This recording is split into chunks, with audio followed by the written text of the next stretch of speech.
Assalamualaikum warahmatullahi wabarakatuh. Perkenalkan, nama saya Lara Trijulianti dari Prodi PIAWUD 6A. Baiklah, di sini saya akan menjelaskan materi tentang pengembangan pembelajaran sentra. Yang pertama yaitu ruang lingkup pembelajaran PAUD. Pembelajaran pada anak usia dini dilakukan melalui kegiatan bermain yang dipersiapkan oleh pendidik dengan menyiapkan materi dan proses belajar. Materi belajar bagi anak usia dini dibagi dalam dua kelompok usia, yaitu sebagai berikut. Yang pertama, materi usia lahir sampai 3 tahun. Pengembangan materi pembelajaran untuk usia lahir sampai 3 tahun meliputi 1. Pengenalan diri sendiri atau perkembangan konsep diri. Yang kedua, pengenalan perasaan atau perkembangan emosi. Yang ketiga, pengenalan tentang orang lain atau perkembangan sosial. Kemudian yang keempat, pengenalan berbagai gerak atau perkembangan fisik. Yang kelima yaitu pengembangan komunikasi atau perkembangan bahasa. Yang keenam, keterampilan berpikir atau perkembangan kognitif. Kemudian yang kedua yaitu materi usia anak 3 tahun ke atas. Pengembangan materi untuk anak usia 3 tahun ke atas meliputi sebagai berikut, yaitu A. Keaksaraan, mencakup peningkatan kosakata dan bahasa, kesadaran, fonologi, wawasan, pengetahuan, percakapan, memahami buku-buku, dan teks lainnya. Kemudian yang B yaitu konsep matematika, mencakup pengenalan angka-angka, pola-pola dan hubungan, geometri dan kesadaran, ruang, pengukuran, pengumpulan data, pengorganisasian, dan mempresentasikannya. Kemudian yang ke C yaitu pengetahuan alam, lebih menekankan pada objek fisik, kehidupan, bumi, dan lingkungan. Yang D, pengetahuan sosial, mencakup hidup orang banyak, bekerja, berinteraksi dengan orang lain, membentuk dan dibentuk oleh lingkungan. Yang E, seni, mencakup menari, musik, bermain peran, menggambar, dan melukis. Kemudian yang ke F yaitu teknologi, mencakup alat-alat dan penggunaan operasi dasar. Yang G, keterampilan proses, mencakup pengamatan dan eksplorasi, eksperimen, pemecahan masalah, dan koneksi pengorganisasian, komunikasi, dan informasi yang mewakili. Kemudian yang ke B, kita akan membahas karakteristik PAUD. Karakteristik PAUD yaitu sebagai berikut. Yang pertama, unik, yaitu sifat anak itu berbeda satu sama lain. Anak memiliki bawaan, minat, kapasitas, dan latar belakang kehidupan masing-masing. Yang kedua yaitu egosentris, yaitu anak lebih cenderung melihat dan memahami sesuatu dari sudut pandang dan kepentingannya sendiri. Bagi anak, sesuatu itu sepanjang hal tersebut berkaitan dengan dirinya. Kemudian yang tiga, aktif dan energik, yaitu anak lazimnya senang melakukan berbagai aktivitas. Yang empat, rasa ingin tahu yang kuat dan antusias terhadap banyak hal. Kemudian yang kelima yaitu eksploratif dan berjiwa petualang, yaitu anak terdorong oleh rasa ingin tahu yang kuat dan senang menjelajah, mencoba dan mempelajari hal-hal yang baru.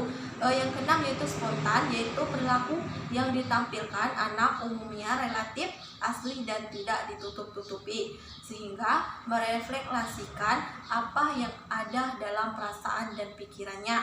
Kemudian yang ketujuh yaitu senang dan kaya fantasi, yaitu anak senang dengan hal-hal yang imajinatif. Yang kedelapan, masih mudah frustasi, yaitu anak masih mudah kecewa bila menghadapi sesuatu yang tidak memuaskan. Yang sembilan, masih kurang pertimbangan dalam melakukan sesuatu. Yang 10, bergairah untuk belajar dan banyak belajar dari pengalaman. Kemudian yang C, kita akan membahas prinsip-prinsip pembelajaran di PAUD, yaitu yang pertama, belajar melalui bermain.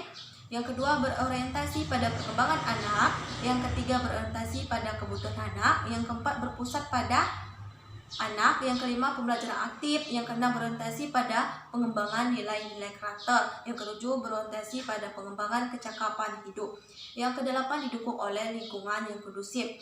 Yang sembilan, berorientasi pada pembelajaran yang demokratis.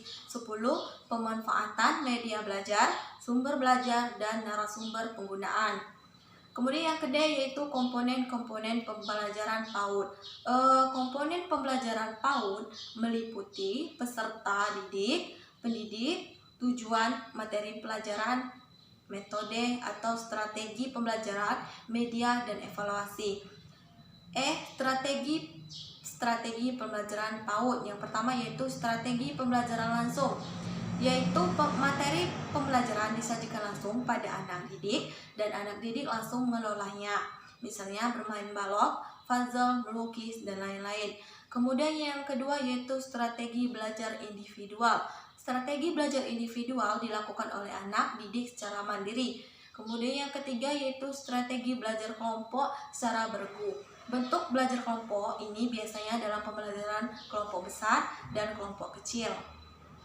Kemudian yang keempat yaitu strategi pembelajaran deduktif adalah strategi pembelajaran yang dilakukan dengan mempelajari konsep-konsep, kemudian dicari kesimpulan dan ilustrasi dari yang abstrak menuju ke hal yang konkret. Kemudian yang kelima yaitu strategi induktif. Bahan yang dipelajari dimulai dari hal-hal yang konkret, kemudian secara perlahan anak didik dihadapkan pada materi yang cukup rumit. Strategi ini dinamakan strategi pembelajaran dari khusus ke umum. Kemudian yang ke F yaitu model pembelajaran sentra. Model pembelajaran sentra adalah pendekatan pembelajaran yang dalam proses pembelajarannya dilakukan di dalam lingkaran dan sentra bermain. Macam-macam sentra pembelajaran PAUD atau pendidikan anak usia dini yaitu sebagai berikut. Yang pertama yaitu sentra balok. Sentra balok memfasilitasi anak bermain tentang konsep bentuk, ukuran, keterkaitan bentuk, kerapian, ketelitian, bahasa, dan kreativitas. Bermain balok selalu dikaitkan dengan main peran mikro, dan bangunan yang dibangun anak digunakan untuk bermain peran. Alat dan bahan main sentra balok yaitu yang pertama balok-balok dengan berbagai bentuk dan ukuran, yang kedua balok aksesoris untuk main peran, kemudian yang ketiga Lego berbagai bentuk, yang keempat kertas dan alat tulis. Kemudian yang kedua yaitu sentra main peran kecil atau mikro. Main peran kecil mengembangkan kemampuan berpikir abstrak, kemampuan berbahasa, sosial emosional, menyambungkan pengetahuan yang sudah dimiliki dengan pengetahuan yang baru dengan menggunakan alat main peran berukuran kecil. Adapun alat dan bahan sentra main peran mikro atau sentra main peran kecil adalah yang pertama berbagai miniatur mainan, yang kedua berbagai mainan alat rumah tangga, berbagai mainan mini alat kedokteran, berbagai mainan mini alat transportasi, dan berbagai mainan mini alat tukang. Kemudian yang ketiga yaitu sentra main peran besar atau makro. Sentra main peran mengembangkan kemampuan mengenal lingkungan sosial, mengembangkan kemampuan bahasa, kematangan emosi dengan menggunakan alat main yang berukuran besar sesuai dengan ukuran sebenarnya.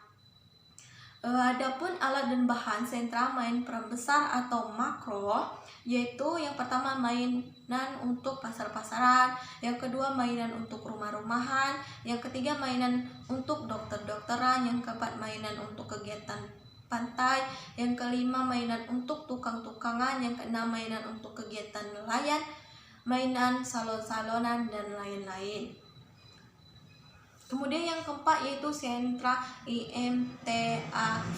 Sentra IMTAQ mengenalkan kehidupan beragama dengan keterampilan yang terkait dengan agama yang dianut anak. Sentra IMTAQ untuk satuan PAUD umumnya mengenal atribut berbagai agama, sikap menghormati agama.